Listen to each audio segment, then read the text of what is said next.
Bonjour à tous, bienvenue au webinaire de la SFEN consacré à la crise de la Covid-19, quel impact sur les relations sans-société. Donc j'ai le plaisir d'accueillir Étienne Klein. Bonjour Étienne. Étienne est physicien au CEA et enseignant en philosophie des sciences à l'École centrale de Paris. Un mot sur notre conférence et puis un mot sur la SFEN. À l'occasion de la sortie de cet excellent journal qui est la RGN et qui est dédié ce mois-ci au carrefour des opinions, on verra bien, et aussi la parution de l'essai d'Étienne Klein qui s'appelle Le goût du vrai, qui est paru chez Gallimard. Donc on va parler de l'impact qu'a pu avoir jusqu'à présent la crise de la Covid-19 sur la confiance des Français vis-à-vis des scientifiques et surtout aussi sur les relations entre les politiques et les scientifiques.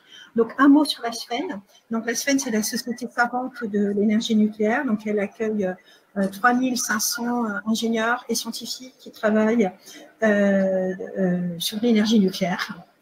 Et notre raison d'être, c'est permettre aux esprits curieux de se faire des idées nouvelles sur le nucléaire. Donc, ce webinaire organisé par la SFEN est organisé en coopération avec la FIS. On est très heureux que c'est la première fois qu'on fait ça. Donc, je passe la parole à François-Marie Bréon, qui est président de la FIS, pour qu'il puisse présenter l'association. Bonjour et merci. Donc, l'Association française pour l'information scientifique, c'est une association entièrement composée de bénévoles qui se donne pour but de promouvoir la science et d'en défendre l'intégrité contre ceux qui se servent de son nom pour couvrir des entreprises charlatanesques. Elle assure la promotion de l'esprit critique et de la méthode scientifique et s'oppose aux tendances obscurantisme traversant la société. Je pense que Étienne va en parler aujourd'hui et je le remercie. Nous remercions aussi la SFEN de nous avoir invités à contribuer à ce séminaire. Nous avons commencé une réflexion pour organiser une série de séminaires en ligne dans les prochains mois. Et je rappelle qu'une association est de ce que en font les adhérents. Et donc, j'invite tous ceux à proposer leurs compétences et par exemple dans le cadre des comités locaux de l'association nationale. Merci. Voilà, et je rappelle que la FIS édite un journal que tu n'as pas montré. Voilà. C'est pseudo-science. Voilà. Avec 4 fois par an. Donc, avant de commencer, je voudrais vous donner un certain nombre d'instructions. Alors, d'abord, je voudrais remercier Thomas d'Advancecom qui nous accompagne techniquement sur l'organisation du webinaire. Nous sommes très nombreux puisqu'on a donc 430 personnes d'inscrites aujourd'hui. Et aussi, vous parlez des questions-réponses. Donc, Étienne parlera une vingtaine de minutes. Et alors, pour poser des questions, vous allez dans l'onglet à droite qui s'appelle QR. Donc, je vois, y aura-t-il un replay? Oui, sur nos sites. Le son vient d'être coupé, donc ça, je pense que c'est une question pour Thomas.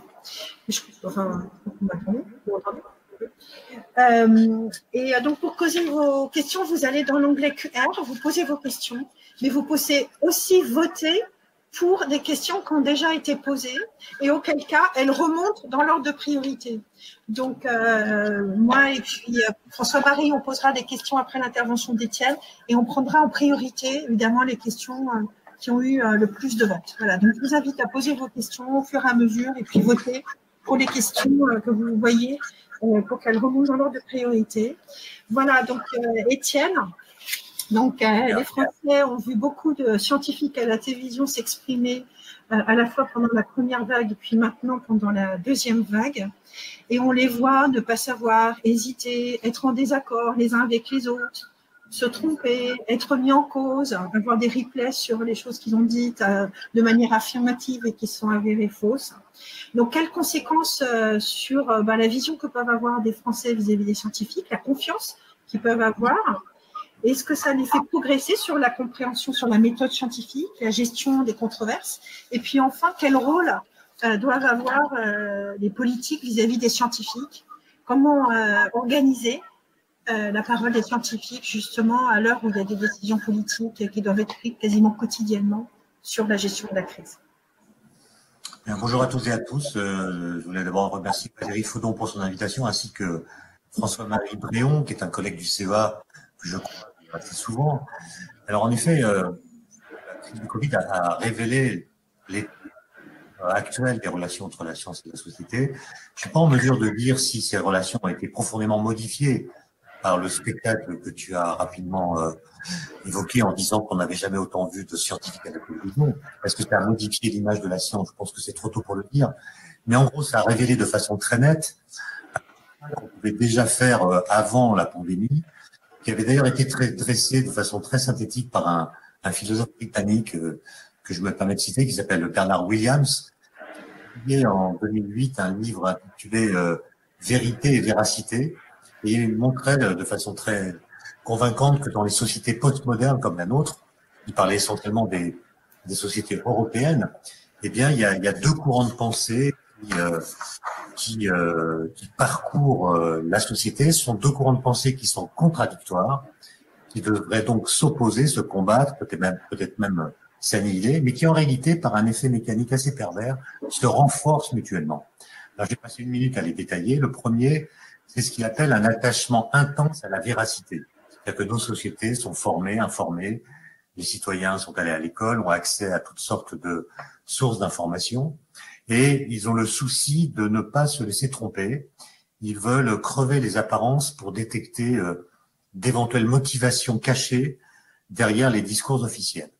Et donc, ce désir de véracité, c'est ce qu'on pourrait appeler le refus d'être dupe. C'est dans une démocratie, évidemment, c'est une tendance qu'on ne peut qu'applaudir. On ne veut pas être dupe de discours officiels venant de l'élite ou d'autres formes d'institutions. Mais en marge de ce désir de véracité, dit-il, il existe une défiance à l'égard de la vérité elle-même. Et c'est ça la contradiction, parce que le désir de véracité devrait viser normalement l'établissement de la vérité. Mais ce qu'il montre, c'est que le désir de véracité enclenche dans la société un processus critique généralisé qui vient défaire l'idée qu'il y aurait des vérités assurées. Puisque dès qu'on tombe sur une vérité, eh bien, on se demande si elle pourrait être autrement que relative, subjective, temporaire, locale, instrumentalisée, culturelle, corporatiste, contextuelle, factice. Par exemple, je choisis l'exemple au hasard, si vous parlez du nucléaire, et si vous êtes au CEA, on vous accusera de dire ce que vous dites parce que vous êtes au CEA et non pas parce que vous dites ce que vous dites à un rapport quelconque avec l'idée même de vérité. Et donc, il y a là quelque chose qui relie mécaniquement le désir de véracité et ce déni de vérité. Et ça, évidemment, ça, au-delà du paradoxe intellectuel que ça constitue, cette dynamique entraîne au sein de la cité des dommages bien concrets. Elle explique en effet l'affaiblissement du crédit accordé à la parole des scientifiques, en même temps qu'elle engendre une suspicion généralisée à l'endroit de toute forme d'expression institutionnelle depuis quelques décennies. Et comme ces critiques se portent sur des cibles qui sont imparfaites et faillibles, donc critiquables, ce doute universel étend aisément son influence sur tous les aspects de la vie des idées que chacun peut s'autoriser à critiquer ou à contester à partir des arguments qui lui sont propres. Alors, pour ce qui est du Covid proprement dit, moi j'ai l'impression que pour l'instant, on a raté quelque chose. C'est-à-dire que on a eu là l'occasion historique, je dirais, d'expliquer jour après jour en temps réel au public, au grand public, la méthodologie scientifique. On aurait pu expliquer comment ça fonctionne, les tâtonnements, les avancées, les biais, les succès, mais aussi, par exemple, en quoi consiste un essai en double aveugle, un essai randomisé, un effet placebo, quel est le bon usage des statistiques, la différence entre une corrélation et une causalité. Bref, on avait l'occasion là, puisque la question intéressait tout le monde, de faire une espèce de pédagogie obligatoire, qui a d'ailleurs été amorcée au tout début. Moi, je me souviens d'une conférence de presse du 28 mars 2020, avec le Premier ministre, le ministre de la Santé, puis des chercheurs qui venaient expliquer ce qu'on savait du virus, ce qu'on ne savait pas, quels étaient les protocoles qu'on mettait en place pour répondre aux questions qui restaient pour l'instant sans réponse. Enfin, il y avait une sorte de pédagogie. Puis très vite, on a préféré mettre en scène une interminable foire d'empoigne entre personnes dont les égos étaient parfois boursouflés, et chacun accordait même à leur ressenti, à leur intuition, un crédit si élevé qu'ils parvenaient à trancher d'un simple coup de phrase des questions qui sont vertigineusement complexes, et tout en reconnaissant pour les plus honnêtes d'entre eux qu'ils n'y connaissaient rien, mais c'était la fameuse phrase « Je ne suis pas médecin, mais je ». voilà, je ne suis pas médecin, mais je vais vous dire ce qu'il faut penser ou faire à propos de tel ou tel traitement ou de telle mesure gouvernementale. Et moi, je crains, même si j'ai pas d'outils pour faire un bilan, je crains qu'une partie du public se soit ainsi laissé abuser et considère désormais que la science est une simple affaire d'opinion qui s'affrontent sans jamais converger. Et je le crains d'autant plus que aujourd'hui, la tendance à avoir un avis non éclairé sur tout et à le répandre largement semble gagner en puissance grâce notamment, c'est une banalité de le dire, aux réseaux sociaux. Et dans le sillage de cette tendance, on distille l'idée que la science ne relève que d'une croyance parmi d'autres. Elle serait en somme une sorte d'église émettant des publications comme les papes ont émis des bulles, que les non-croyants ont tout loisir non seulement de contester, mais aussi de mitrailler de commentaires à l'emporte-pièce.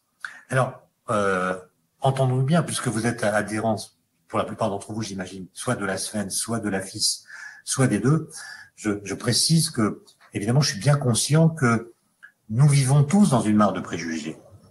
Et les scientifiques qui s'expriment ou non publiquement n'échappent pas à la règle. Et donc, si on est scientifique, c'est pas parce qu'on est objectif. Personne n'est objectif. C'est parce qu'on est honnête. C'est-à-dire, on accepte de jouer le jeu de la science, de discuter nos résultats avec d'autres scientifiques qui s'intéressent aux mêmes questions ou à des sujets voisins. Et nous pensons que c'est pas l'avis d'une personne qui compte. Il ne s'agit pas d'émettre des résultats qui n'ont pas été discutés sur Twitter ou par d'autres canaux directs, mais d'accepter le jeu de la discussion, de la controverse, de la confrontation. Et c'est ça qui fait qu'on est scientifique. Et je pense que il faut pas ignorer que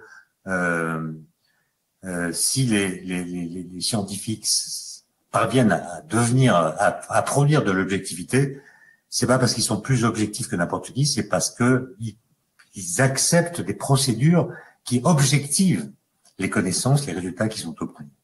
Et donc, une vérité dite scientifique ne doit, en principe, pouvoir être déclarée telle qu'à la suite d'un débat contradictoire ouvert, conduisant, si possible, à un consensus. Et évidemment, il y a des zones grises. Il y a des situations ambivalentes où la vérité est hésitante, elle est peut-être plurielle et du coup, elle prête à débat. Mais ce sont alors la prudence et l'humilité qui devraient s'imposer. Je dis bien devraient parce qu'on a très peu entendu de scientifiques dire à la télévision « je ne sais pas ». Parce que s'ils disent « je ne sais pas », vous me posez une question à laquelle on ne sait pas répondre parce que les résultats ne sont pas encore disponibles, eh bien, il y a toutes les chances qu'ils ne soient pas réinvités. Et donc, on a préféré inviter des gens qui avaient des points de vue très tranchés, parfois faux, plutôt que de laisser place à l'expression d'hypothèses, de doutes et de discours qui se produiraient au conditionnel plutôt que à l'indicatif. Alors, je n'ignore pas non plus que les scientifiques ne sont pas exempts des défauts coutumiers au genre humain, mauvaise foi, arrogance, bêtise, cupidité, précipitation, aveuglement. Comme tout un chacun, ils peuvent se tromper, subir l'influence des idéologies ou des lobbies, parfois même tricher, de sorte que leur déclaration quant à la vérité de tel ou tel résultat ne saurait être prise pour argent comptant. Reste que, et c'est le point fondamental, grâce justement au travail collectif mené à l'intérieur même du champ scientifique, de tels errements finissent toujours par être démasqués ou dénoncés.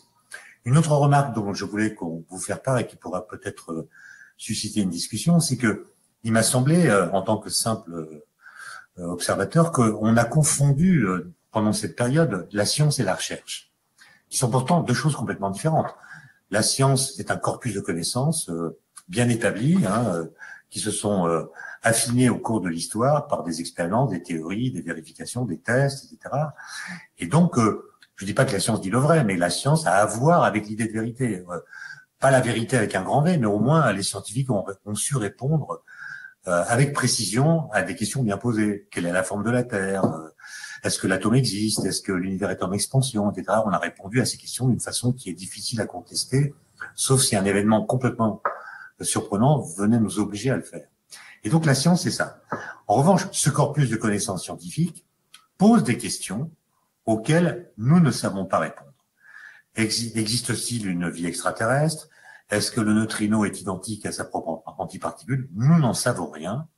Et c'est pour cela que nous menons des expériences, que nous faisons des observations, bref, que nous faisons de la recherche. Et donc la recherche, elle a à voir avec le doute, beaucoup plus que la science. Et quand on amalgame, comme ça a été fait, la science et la recherche, l'idée de doute qui est consubstantielle à la recherche vient coloniser la science. Et par une sorte de raccourci, on vient dire que la science, c'est le doute. Et du coup, l'image de la science se brouille, se dégrade. Elle donne l'impression d'être une bagarre permanente entre experts qui ne parviennent jamais à s'accorder. Elle donne en outre l'impression d'être tiraillée entre excès de modestie et excès d'enthousiasme, car son rapport à la vérité apparaît contradictoire. D'un côté, elle affirme avec assurance pouvoir l'atteindre. De l'autre, elle se réclame du doute systématique. Et évidemment, de l'extérieur, je parle vu depuis le public, eh bien, on a un peu de mal à suivre, surtout si l'on est impatient.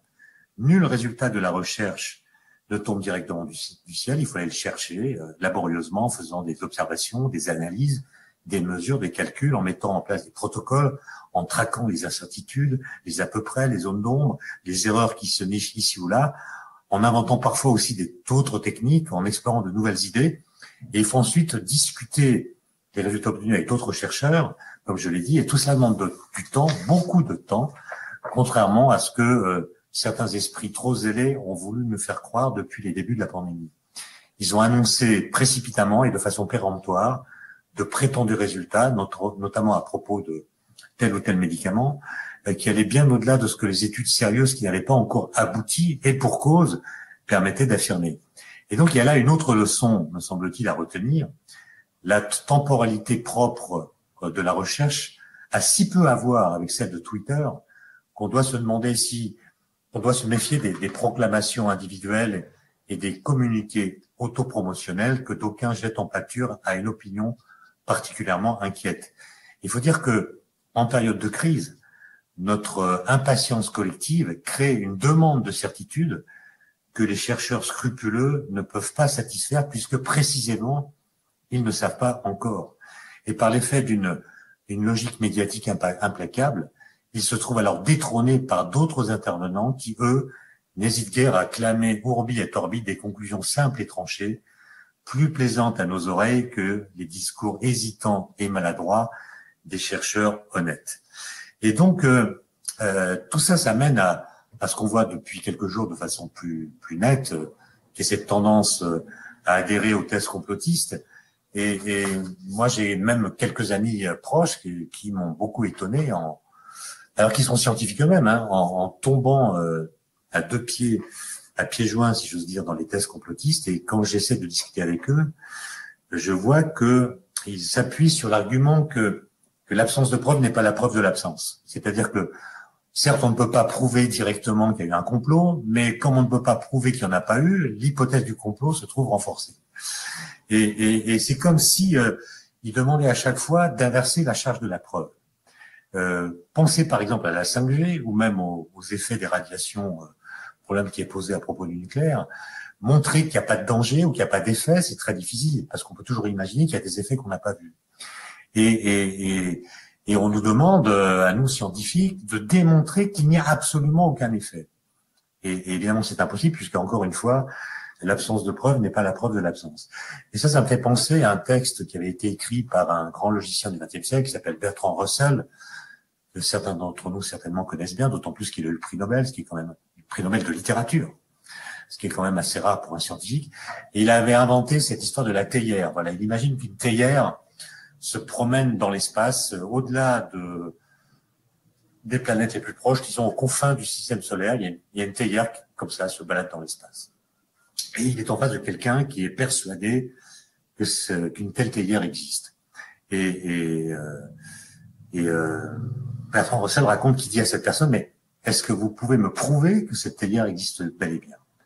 Et la réponse de la personne est non, je peux pas vous le prouver, mais vous prouvez-moi qu'elle n'existe pas.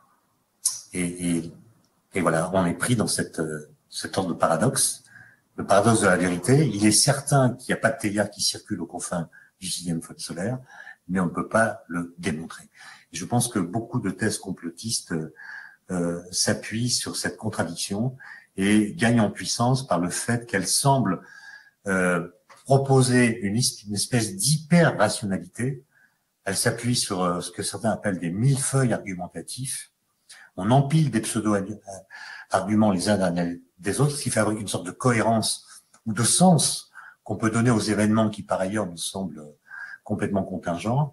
Et ça donne, parce que c'est à l'apparence d'une rationalité ultime, en identifiant une seule cause à des effets qui sont beaucoup plus complexes, ça ressemble à de la rationalité, et en fait, c'est exactement le contraire. Maintenant, et pour conclure cette brève présentation, je voudrais faire quelques remarques qu'on pourra discuter sur la place de la compétence dans le débat scientifique. Prenez l'exemple de la chloroquine, qui a été beaucoup discuté, mais de façon plus récente, un autre exemple qui est celui de la 5G. On voit que il est devenu très difficile, si on s'en tient aux déclarations publiques des uns ou des autres, de se forger un avis éclairé sur la question, tant les avis de ceux qui s'expriment sont opposés, simplistes, lapidaires, en apparence définitifs. Et la situation telle que je l'observe, en tout cas, a ceci de fascinant qu'elle révèle une assez forte décorrélation entre la militance et la compétence. C'est-à-dire que les gens qui sont militants, pour ou contre d'ailleurs, pro ou anti, ne sont pas forcément ceux qui sont les plus compétents. Comme si le fait d'avoir une opinion radicale, tranchée, encore une fois, pour ou contre, permettait de se dédouaner à bon compte de l'exigence ou simplement de l'envie d'accroître ses connaissances et compétences sur le sujet concerné. Et reconnaissons que ça vaut pour chacun d'entre nous. C'est-à-dire on peut avoir un avis très tranché pour ou contre le nucléaire sans rien savoir du nucléaire. On peut en avoir un avis tranché pour ou contre les OGM sans être capable de définir précisément ce qu'on appelle un OGM. Et ça n'empêche pas que lorsqu'un sondeur vient nous interroger sur ces sujets, nous n'hésitons pas à répondre par oui ou par non aux questions posées. Et là, il y a une sorte de question qui me vient, qui pour moi ressemble même à une sorte de mystère. Comment expliquer cette promptitude à faire valoir notre prétendue expertise? Alors, elle tient sans doute, c'est une tentative de réponse, au fait que quand nous nous prononçons sur la 5G, sur le nucléaire, sur les OGM, nous nous prononçons non pas sur les technologies elles-mêmes, mais sur les images auxquelles notre esprit les associe. En effet, et ça a été fort bien démontré par un philosophe des techniques du XXe siècle qui s'appelle Gilbert Simondon, en fait, toute technologie produit ce qu'il appelait un effet de halo, par lequel elle rayonne autour d'elle une sorte de lumière symbolique qui dépasse sa réalité propre et se répand dans son entourage, notamment dans la société, par le biais de récits, des médias notamment, si bien que nul ne perçoit cette technologie telle qu'elle est vraiment dans sa réalité matérielle, objective, utilitaire, et du coup, le jugement que nous faisons sur les technologies est bien plus déterminé par ce halo qui les entoure que par leur réalité propre. Et par exemple, à partir du moment où le maire d'une grande ville de France dit qu'avec la 5G, on pourra voir des films pornographiques dans les cabines d'ascenseur, il produit un halo symbolique qui va entrer en concurrence avec d'autres halos symboliques qu'on peut imaginer, par exemple, le fait que la 5G permettra de faire des opérations chirurgicales à distance, c'est une autre forme de halo, mais on voit qu'il y a une compétition entre ces halos, et ce sont eux, et seulement eux, qui déterminent en grande partie le jugement que nos concitoyens se feront sur ces technologies. Alors, par exemple, encore une fois, la question de la 5G, tout le monde sera d'accord avec moi pour dire, je pense que il est parfaitement légitime de vouloir examiner les effets possibles de cette technologie sur la santé, sur l'environnement, mais aussi et surtout sur nos façons de vivre et même sur notre intimité. Par exemple, avec la 5G, est-ce que nous vivrons plus ensemble ou moins ensemble? Est-ce que ça va contribuer à accentuer l'individualisation des personnes dans la société, ou est-ce qu'au contraire, ça contribuera à renforcer ce qu'on appelle le lien social. Serons-nous encore plus atomisés ou ferons-nous davantage société? Ça, c'est quand même des questions intéressantes qu'il faudrait débattre, puisque par les perspectives qu'elles ouvrent, par les bouleversements qu'elles rendent envisageables, par les questions qu'elles posent sur les usages que nous choisirons d'en faire, toutes les technologies, les anciennes et les nouvelles, finissent toujours par s'arrimer à la question des valeurs. Elles interrogent l'idée qu'on se fait de la société, de ce qu'elle devrait être ou ne devrait jamais devenir, et aussi elles interrogent notre façon d'y travailler, d'y occuper notre temps, d'être en rapport plus ou moins intense avec les autres. Reste que, et ça sera ma conclusion en forme d'ouverture, si vous voulez, c'est que la discussion sur ces aspects-là des technologies apparaît toujours difficile à mettre sur pied. Il y a des spécialistes, entre guillemets, qui se manifestent dans tous les coins, chacun mettant en avant une légitimité particulière. Or, en principe, c'est à nous tous, qu'il appartient d'examiner le type de compagnonnage que nous souhaitons construire avec les nouvelles technologies. Et donc, un débat s'impose, un débat public, ne serait-ce que parce que le verbe débattre est à l'origine un verbe qui, je crois, remonte au XIIe siècle, qui signifie argumenter pour ne pas avoir à se battre. Autrement dit, débattre, c'est ce qu'il faut faire pour ne pas se battre. Or, vous savez comme moi que la question cruciale à ce propos est d'ordre pratique plutôt que d'ordre théorique. Comment organiser un tel débat de sorte qu'on puisse dire après coup qu'il a vraiment eu lieu? Où tracer la frontière entre ce qui relève de l'expertise, car il faut bien savoir de quoi il est question, ce qui relève de la discussion générale, car nous sommes en démocratie, et ce qui revient au pouvoir politique, car à la fin, il faut bien décider. Et quelle procédure consensuellement décidée à l'avance pourrions-nous adopter qui ferait que les avis proposés au terme du débat apparaîtront légitimes, même aux yeux de ceux qui ne les approuveront pas? Autrement dit, il faudrait mettre sur pied une sorte d'ingénierie sociale, j'aime pas beaucoup le mot, mais j'en ai pas trouvé d'autre, une sorte de méthode qu'on déciderait à l'avance, qu'on appliquerait ensuite, et qui ferait que les propositions qui sont faites seraient acceptées, y compris par ceux qui au départ les contestaient. Et il me semble, et je pense que c'est de ça qu'il faut qu'on discute, parce que la question est devenue urgente, il semble que en France, nous n'avons jamais su bien répondre à de telles questions. On se souvient tous du débat public qui s'était tenu il y a une dizaine d'années sur les nanotechnologies. Il s'était déroulé dans de très mauvaises conditions, offrant le spectacle d'un curieux mélange entre des conflits violents, là où il y avait des réunions, et puis une sorte d'indifférence massive du public.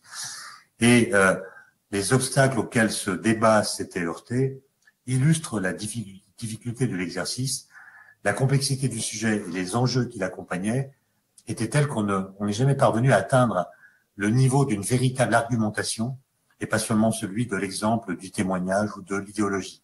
Certains ont parlé de fiasco. Je pense qu'on peut à peu près dire la même chose du débat national qui s'est déroulé en 2019 sur les déchets nucléaires. Et je pense qu'il y a là quelque chose qui mérite qu'on invente de nouvelles formes de concertation et de construction des décisions que le traditionnel débat qui bascule presque mécaniquement dans la polémique, voire dans la guerre de tranchées. La pluralité des avis doit bien sûr avoir droit de cité, même si avoir un avis, surtout si cet avis est d'emblée tranché, ne suffit pas pour juger de la justesse ou de la fausseté d'un discours technique. Il s'agit surtout, à mon avis, de donner à tous, notamment à ceux qui ne sont pas dans des postures radicales et qui ne sont pas très intéressés a priori, l'occasion et l'envie de s'engager sans modération, c'est-à-dire de s'instruire, de réfléchir, de discuter, d'interpeller les experts, de proposer des avis. Autrement dit, il me semble que l'enjeu, c'est de faire en sorte que les gens qui ne sont pas intéressés et qui sont modérés s'engagent dans ces discussions sans modération. Une telle initiative, si elle trouvait son bon cadre, offrirait de surcroît l'occasion de revivifier la démocratie, ce qui serait un joli bonus. Voilà, j'ai terminé mon introduction et je suis évidemment prêt à répondre à toutes vos questions.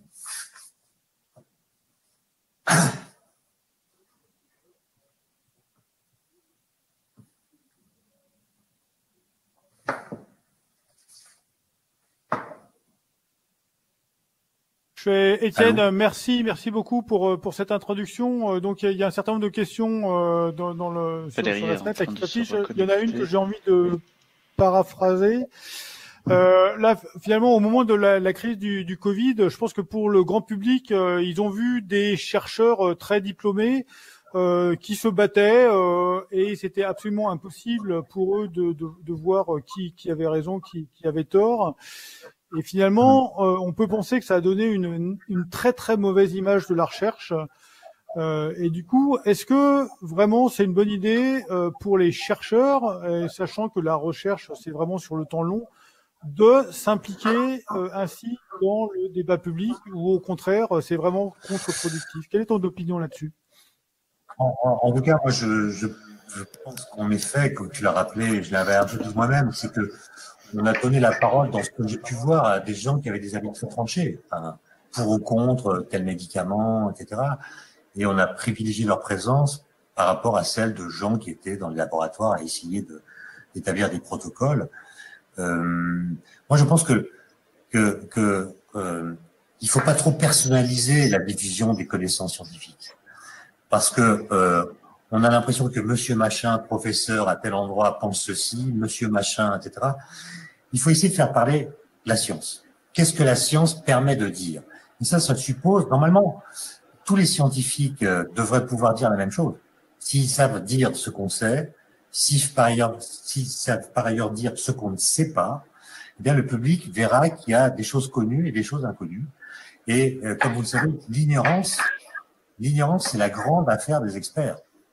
Parce que pour pouvoir dire ce qui n'est pas su, il faut déjà savoir tout ce qui est su. Et donc, c'est l'affaire des experts, c'est l'affaire des savants, l'ignorance. Ceux qui parlent sans savoir sont ceux qui sont plutôt des ignares et qui vont avoir des discours plus ou moins populistes. Et évidemment, toutes ces discussions sont biaisées par le fait que, quand nous sommes dans l'incertitude et parfois même dans l'anxiété, comme ça a été le cas au début de l'épidémie, et c'est encore le cas aujourd'hui, on a envie d'avoir des réponses claires, on a envie de savoir à quoi s'en tenir. Et donc, les discours qui semblent assurés bénéficient d'une audience, d'une crédibilité plus grande que les récits prudents, incertains, gorgés de phrases au conditionnel, comme je le disais tout à l'heure. Et je pense que la pression qui a été mise sur les chercheurs pendant cette période a été telle qu'ils ont fait beaucoup d'annonces, y compris, je me souviens de communiqués de presse de la PHP qui disaient des choses au conditionnel, du genre, il se pourrait que le fait de consommer du tabac, d'être un fumeur, protège du Covid. Il se pourrait que. Mais vous êtes citoyen, qu'est-ce que vous faites de cette information? Moi, il se trouve que ce jour-là, je suis allé dans la rue pour faire un peu d'exercice physique et j'ai vu que devant le marchand de tabac, il y avait une queue anormale. Et il y a des gens qui avaient entendu ça, qui se sont mis à fumer. Donc je pense qu'il y a quand même des leçons à tirer sur la façon de communiquer dans ces situations. Et en fait, il faut éviter les communiquer au conditionnel. Et ça n'est pas propre aux situations de crise. Moi, je me souviens, il y a quelques années, avoir vu le CERN, grand laboratoire de physique des particules, émettre un communiqué de presse au conditionnel. Et ça, je pense qu'il faut l'éviter parce que ça crée de l'ambivalence, de l'ambiguïté, et ça suscite des réactions qui ne sont pas toujours pertinentes. Alors, moi, je ne sais pas si vous m'entendez, mais j'ai une question qui suit un peu ça, qu'on retrouve dans plusieurs des questions qui ont été posées. C'est finalement, qu'est-ce qui qualifie l'expertise? Parce que c'est vrai qu'on voit quelqu'un arriver à la télévision qui a un titre de professeur de médecine. On a tendance à lui faire plus confiance que quelqu'un qui dit, nous, on en a beaucoup dans le nucléaire, on a beaucoup d'experts indépendants. Et justement, on leur dit, bah non, vous n'êtes pas vraiment des experts. Nous, nos experts, ils ont publié tant d'articles, voilà. Ils ont franchi un certain nombre d'étapes de reconnaissance d'expertise dans leur organisation. Donc là, on se retrouve avec des gens qui ont a priori tous les critères pour être qualifiés experts et auxquels on ne peut pas faire confiance. Et je vois qu'il y a une question là qui dit, en plus, donc, on a alors tu disais tout à l'heure, il y a quelqu'un qui disait, je ne suis pas médecin, mais on a aussi ces mêmes personnes qui discréditent les scientifiques, enfin, qui les attaquent dans les médias. Mais il n'y a pas d'expert il y a pas d'expert en matière de réponse aux questions dont on ne connaît pas la réponse. Autrement dit, quand on a un coronavirus nouveau qui advient, eh bien, il y a des choses qu'on sait parce qu'on a déjà été confronté à des coronavirus. Donc, il y a des connaissances, mais c'est un nouveau, d'un type nouveau. Donc, il y a aussi des choses qu'on ignore. Et je pense que, à propos des choses qu'on ignore, il n'y a pas d'expert précisément. Et que, il faut essayer de pratiquer ce que, moi, il y a un mot que j'ai un peu remis à la mode, même si c'est un mot très ancien, c'est l'ultra-crépidarianisme. C'est-à-dire la tendance à parler au-delà de ses compétences et de faire croire qu'on sait des choses qu'en fait ne sont pas connues. C'est-à-dire qu'un bon pédagogue, c'est quelqu'un qui sait dire ce qui est su et qui ne fait pas semblant de savoir ce qui n'est pas su. Voilà. Et évidemment, on peut pas tout le temps entendre des gens qui disent on ne sait pas à la télévision parce que ça crée l'impression d'une impuissance, d'une ignorance, d'une incertitude. Et donc il y a un jeu de balance. Mais je pense que même si ma tonalité a été peut-être un peu négative, je pense que ce qui s'est passé là, et je mets de côté les personnes qui croient aux tests complotistes, mais il y a quand même eu pendant cette période qui a duré quand même quelques mois, une sorte de démonstration en temps réel d'un effet que les psychologues appellent l'effet Dunning-Kruger. L'effet Dunning-Kruger, c'est du nom de deux psychologues américains qui ont publié un article en 1980, à la fin des années 90. Vous avez lu dans la presse un article à propos d'un jeune homme qui s'était convaincu, en lisant d'autres articles, que lorsqu'on s'enduit le visage avec du jus de citron, on devient invisible pour les caméras. Et il avait eu une idée géniale qui était évidemment de faire un hold-up dans une banque après s'être enduit le visage de jus de citron. Évidemment, il a été repéré par les caméras, arrêté, et ça a fait un article dans la presse qui a donc alerté ces deux psychologues qui se sont demandé mais comment est-il possible d'être aussi bête? Voilà. Et ça les a amenés à faire une enquête, notamment dans les entreprises, et ils ont publié les résultats sous le nom de effet Dunning-Kruger. C'est le fait que pour savoir qu'on est incompétent, il faut devenir compétent. Parce que quand on découvre un nouveau champ de façon spontanée, on a l'impression que c'est facile. Par exemple, être sélectionneur de l'équipe de France de football, ça a l'air hyper simple. On est sur les bancs, on fait des gestes et voilà, l'équipe gagne si on se débrouille bien. Et chacun a l'impression de pouvoir faire cela. Et en fait, quand on regarde en détail comment ça se passe, comment il faut sélectionner les joueurs, les entraîner, jouer avec les égos des uns et des autres, on s'aperçoit que c'est horriblement compliqué. Et ce phénomène vaut pour à peu près tout. C'est en travaillant, on se rend compte que la question est plus compliquée qu'on avait imaginé et qu'on devient compétent. Et à mesure qu'on devient compétent, on se rend compte de son incompétence initiale. Au début, il y a quand même pas mal de médecins qui ont dit la Covid-19, c'est une sorte de grippe, hein. C'est pas plus qu'une grippe. Et on s'est rendu compte que c'est plus compliqué que ça. Et aujourd'hui, je pense que tous les gens qui sont pas tombés dans les simplismes complotistes sont d'accord pour dire que cette affaire est horriblement compliquée. Et du coup, on a perdu en assurance à mesure qu'on a gagné en compétence. Il y a une question qui vient du chat là, qui est pas mal reprise. C'est l'affaire du Lancet où tu te souviens qu'ils ont publié un article qui en fait a dû être retiré au bout de quelques jours, alors que dans Lancet c'est une revue extrêmement prestigieuse et beaucoup, enfin c'est souvent repris justement dans les thèses complotistes pour dire bah regardez, on ne peut absolument pas faire confiance à la science. Personnellement, je pense au contraire que le fait qu'il ait pu être retiré extrêmement rapidement montre qu'on peut faire confiance à la science. Mais est-ce que tu as une opinion sur cet événement bien particulier?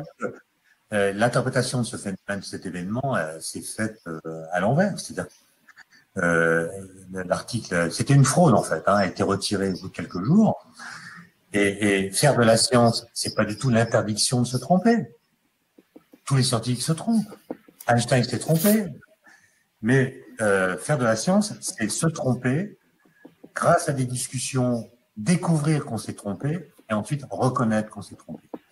Et donc cet événement qui a été mis au début de la revue Lancet, au début des scientifiques, en disant regardez les scientifiques nous manipulent, fraude, etc., devrait être mis à son crédit au sens où dès qu'il a été constaté, eh bien l'article a été retiré. Or combien de personnes qui se sont trompés dans les médias sont revenus dans les médias pour dire je me suis trompé? Combien? Je vous rappelle qu'il y a un professeur célèbre du sud de la France qui a dit au début de l'année 2020 que la Covid ne pas plus de personnes que les trottinettes. Il a toujours pas dit qu'il était trompé. Il a toujours pas dit qu'il était trompé, alors que l'article du Lancet qui montrait que son médicament n'était pas efficace a rapidement reconnu son erreur. J'ai une vague idée de qui tu parles là, et il a aussi dit qu'il n'y aurait pas de seconde vague. Oui.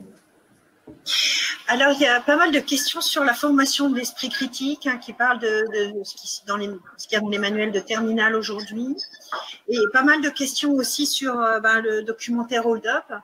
Donc, est-ce que justement le documentaire Hold Up peut générer un effet positif pour que les gens comprennent aujourd'hui comment développer leur esprit critique par rapport à des théories complotistes?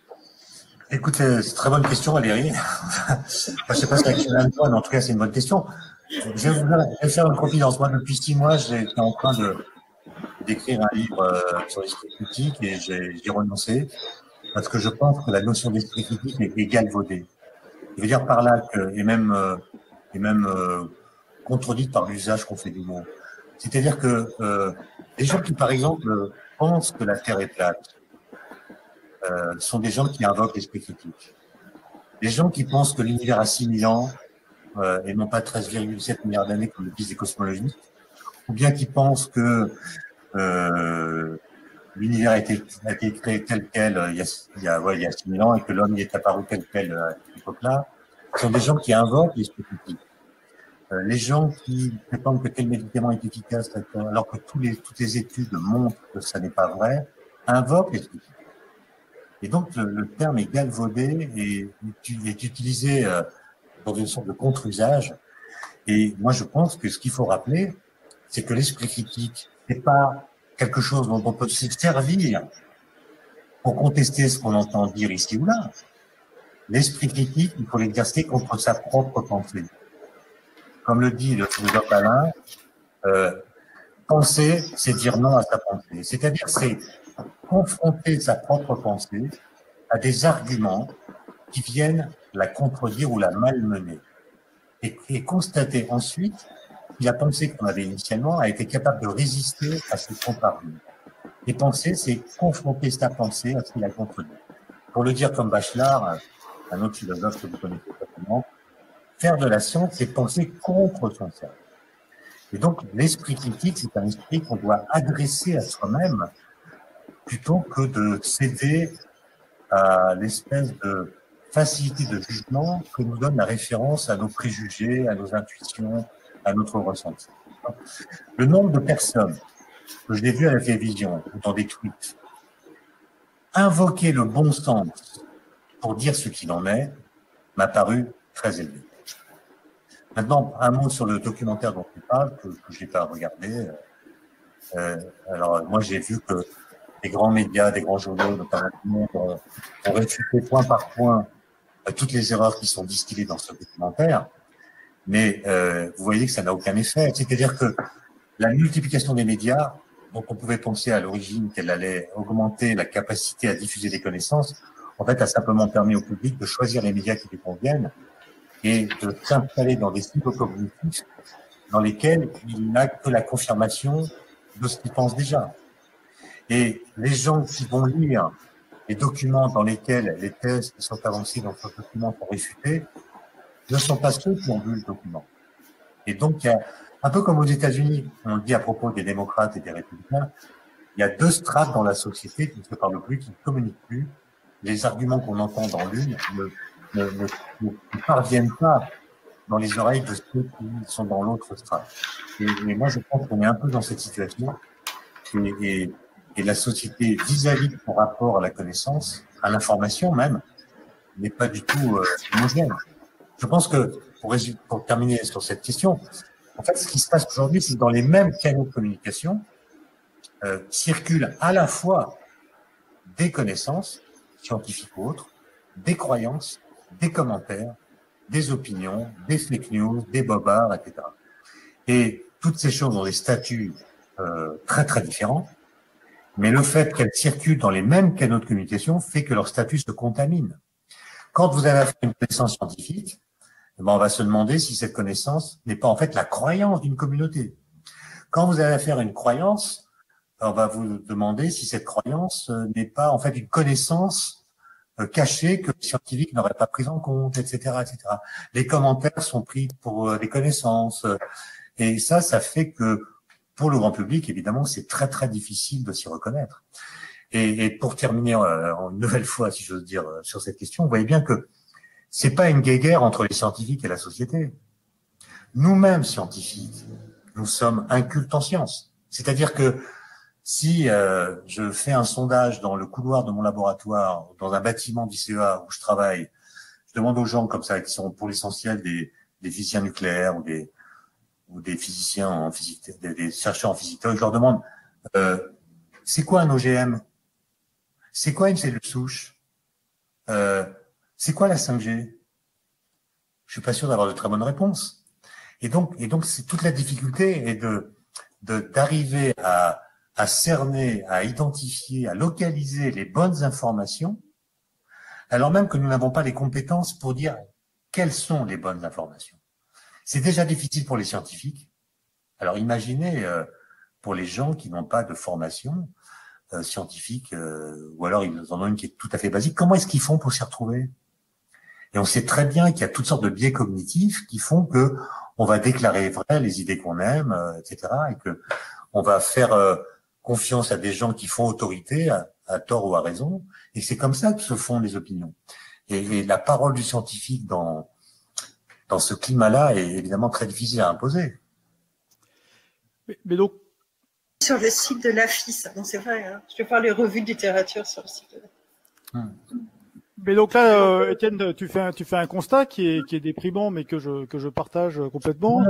Mais du coup, il y a une question, c'est comment faire pour justement développer cet esprit critique à l'échelle de la société? Est-ce qu'il y a encore un espoir, ou voilà, on fait le constat et tant pis, il va falloir vivre avec. Moi, je pense que je vais te dire une phrase qui est auto-contradictoire. On ne pourra développer l'esprit critique au bon sens du terme qu'en rétablissant des figures d'autorité. C'est-à-dire en laissant penser qu'en matière de science, tous les discours ne se valent pas. Alors, tu es plus jeune que moi, donc tu connais rien au passé lointain, mais quand j'étais jeune, donc dans les années jeunes, c'est-à-dire adolescent, dans les années 70, je me souviens qu'il y avait une critique très très violente adressée aux scientifiques. Et même quand Murray Gell-Mann, prix Nobel de physique, était venu donner des cours au Collège de France à Paris, donc il avait été empêché de le faire par différentes personnes, dont certaines sont encore aujourd'hui vivantes et actives. C'était des gens qui reprochaient aux physiciens de collaborer avec les militaires. Notamment pendant la guerre du Vietnam, il y avait le comité Jason aux États-Unis. Et en fait, on disait aux physiciens, mais en fait, vous perfectionnez l'art de tuer. Et c'était la critique massive adressée aux scientifiques. Aujourd'hui, cette critique a complètement disparu.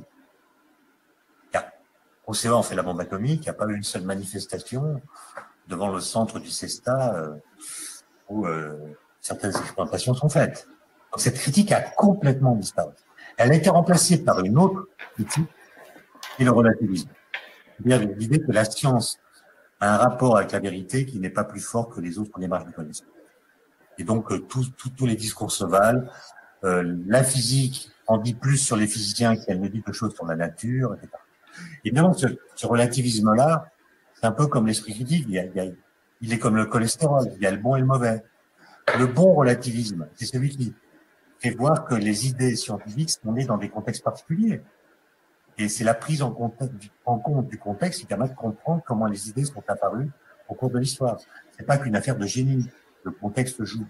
Mais le mauvais relativisme, c'est celui qui fait croire que les idées scientifiques, les théories scientifiques, ne peuvent jamais s'émanciper du contexte particulier de leur apparition. Mais dire que la relativité restreinte d'Einstein, elle est née à Berne en 1905 et elle a à voir avec Berne. Non, elle n'a plus rien à voir avec Berne.